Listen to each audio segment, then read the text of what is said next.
For those of you waiting for comm videos, I'm sorry. Sometimes I get burnt out of that stuff. Some days I just want to play with fire. Gorilla Comm going 10-8. Well, this is going to be a trial run for the Marine Corps ILBE pack there. And we're going to go for a 2-night excursion fishing trip and a 17-mile hike back home from my campsite. And we'll see how this does on the body. I'm upgrading from a medium Alice pack and I went over to the large Alice pack with this frame, and that after so many years is painful. So I upgraded to the ILBE, and to tell you the truth, just doing the backyard trial run of this pack here, not going for long hikes or whatever, I'm not particularly fond of this pack. It's way more comfortable than these two here put together, but it freaking weighs too much. Medium Alice pack with the Molly Alice pack frame, plastic frame here, and strap and hip belt. Total weight empty with nothing in it, 4 pounds 8 ounces according to the scale here. Large Alice pack with no shoulder straps and no frame and no hip belt, 2 pounds 9 ounces. I don't know how much more weight all those other accessories will add, but including with the frame and everything, you figure it'll be weighing a bit more than the medium Alice pack, so I'm going to say 5 pounds. The ILBE with no radio pouch and some modifications that I've done to this pack just to lighten it up as much as I can without messing up the integrity of the pack. With all those modifications that I've done so far, it's coming in at 8 pounds 7 ounces. That's with all the lighting modifications that I've done to this pack. That is empty. This is empty. That is entirely too much weight just for the pack alone without putting stuff in there. 8 pounds 9 ounces or 7 ounces. Overkill. But this is what I'm going to use tomorrow to test out anyway. Since I have it here, I might as well go through the whole process just to solidify my resolve of maybe moving on from this pack. So this pack is going to go with me, and it'll be a 3-mile hike in, and then coming back after my wife drops me off, then a 17-mile-and-a-half hike back home from the campsite after a couple of days of playing around in the woods. So what did I do to lighten this up a bit, or attempting to lighten this up a bit?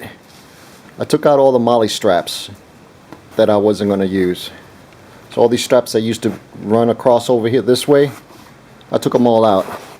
So that went out. But I left the ones on the side panel there because I did add on this squad automatic weapon 200 round carrying case there. It only weighs like 4 to 5 ounces. And it's a convenient place for me to grab stuff that I need real quick. Another thing that I did to lighten it up is all these pull tabs or pull handles had this rubber hose around it. I cut them all out. These are okay for me. And all the zipper pulls had this around it, and I took all of them out. So all it has is the lanyard. Another thing that I did was there used to be a rubber reinforcement panel there, like these over here, one on each side. I took all those out, so they don't have them there anymore. Took out a couple of straps that were pretty much useless, and I cut those out along with the buckles and stuff. So I replaced the frame stays here, the aluminum frame stay. This is the original, and this is what I got from a big box hardware store. It's the same thickness, but it's a little bit thinner as far as the width, just by a hair.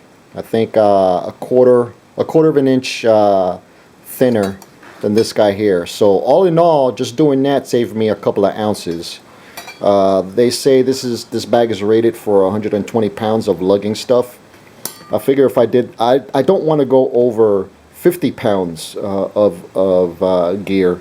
So I figure if I just reduce the size of this a bit, maybe the reduction, the rating of this will be reduced less than maybe 75 pounds. I don't know. I'm not an engineer, but it sounds good on paper. But I will give this the test under 17 miles and see what happens, if it feels any different or is it working or not. So even though with all those modifications, this pack still weighed 8 pounds 7 ounces.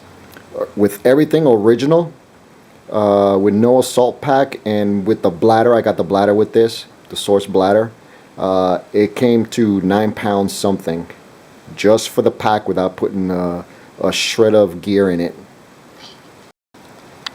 So the big main reason for this trip is purely fun, plain and simple. Gonna go out there, get lost in the woods, and bottom line, just have fun. The secondary benefit of this trip is to vet my gear, prove to me that this gear will work for me out there at least until 20 degrees Fahrenheit. It's projected to be around 35, 32 degrees Fahrenheit, and no rain to come, but you know, I can't control that, so it is what it is.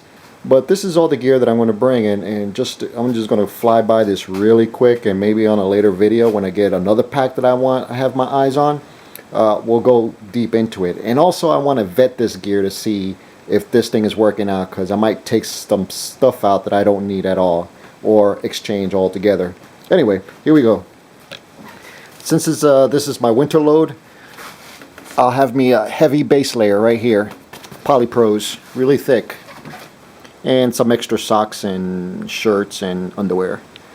Light base layer, extra socks, t-shirt, and I think that's it. Food is at least 5,500 calories, almost 6,000 calories right there with the food. I could live off of that for at least 4 days, at least.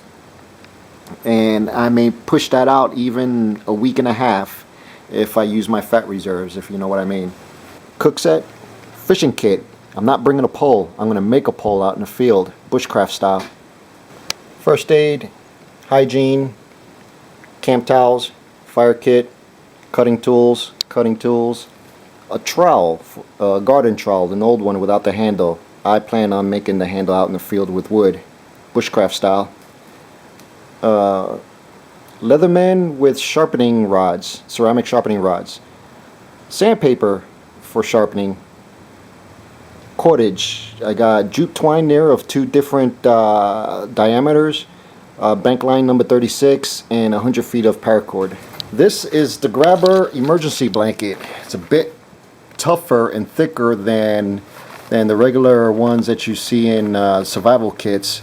This is more durable, I believe, and supposedly it reflects 90% of your heat back to you when you use this. So it's going to be a cold weather excursion, so just as a precaution I got this, and I also want to try this out and test it out. Dual purpose seat. It's Reflectix. I can use this as a seat to keep my butt out of the ground or whatever, and it also cooks my mountain house. I put the mountain house in here, and and it'll insulate the heat inside of it. Overquilt, underquilt for my hammock. This is my hammock and bug net. It's unseasonably warm out here, so I think the bugs will come around once in a while. Tarp. This is a luxury. I have one poncho liner in here, and I also use this as a pillow. Socks, wool cap, and gloves, wool gloves. Leather glove to work with. Trash bags, construction grade. Rain gear, Gore-Tex, pants, and top. And that ground cover that you see underneath is just some material there, really light. Use that as ground cover or whatever, or little BS projects out in the field. So this is the hydration pack that holds 3 liters of water that comes with the ILBE. And on it I have a old style outlet pack. And this is what I'm going to use as a day bag or whatever. And these are the contents that I have in it, more or less. This is just to collect tinder or whatever, or anything interesting out there. Emergency whistle, attached to pace beads for navigation, or ranger beads as they call it in the service. GPX, fire kit / navigation. I got a compass in there for ferrocerium rod and some extra batteries for the electronics. Basically the only electronics I have is the Garmin LD12 Phoenix LD12 flashlight and a radio. I'll have 2 lithium batteries extra, or this one and one extra, and this is a AA battery carrier for it. Headband for this here, so I don't have to use a dedicated headlamp. This will serve both. Extra ammo in this. This is what I got. And the firearm that I'm taking out with me is 38 Special. I know all we got that's a threat to me out there that will pose a challenge is mountain lions, but once you stab them or give a shot out to them or something like that, they'll leave you alone. Every other animal will avoid you. So overall, the total weight of this with food and water, that's 5 to 5,500 calories worth of food and 3 liters of water, comes out to 52.3 pounds for this whole thing here, all up with all the equipment. And mind you, this is a winter load. I got all my extra winter clothing in there. Not a total ultralight deal, because I don't plan on just walking everywhere. I want to set up a base camp, cut up some wood, carve up some wood, make some snares, traps, fish, and all that good stuff for 2 days out there. Let's see what happened. I'm pretty much testing my whole sort of get home bag system and calling it camping, which pretty much it is. So that's what's going on here. And the next video you will actually see me in full pain and pleasure. The pleasure of camping and the pain of hiking back 17 miles. You'll see what that looks like. And my total weight so far, my personal weight that I'm starting off with, I'm weighing 169.4 pounds. So let's see how much I weigh after the hike when I come back, and also on this camp food diet that I have in there, the 5,000 calories. I might not eat it all. I'm just going to eat until I'm satisfied, just normally, and then see what happens from there. Gorilla Comm going 10-10.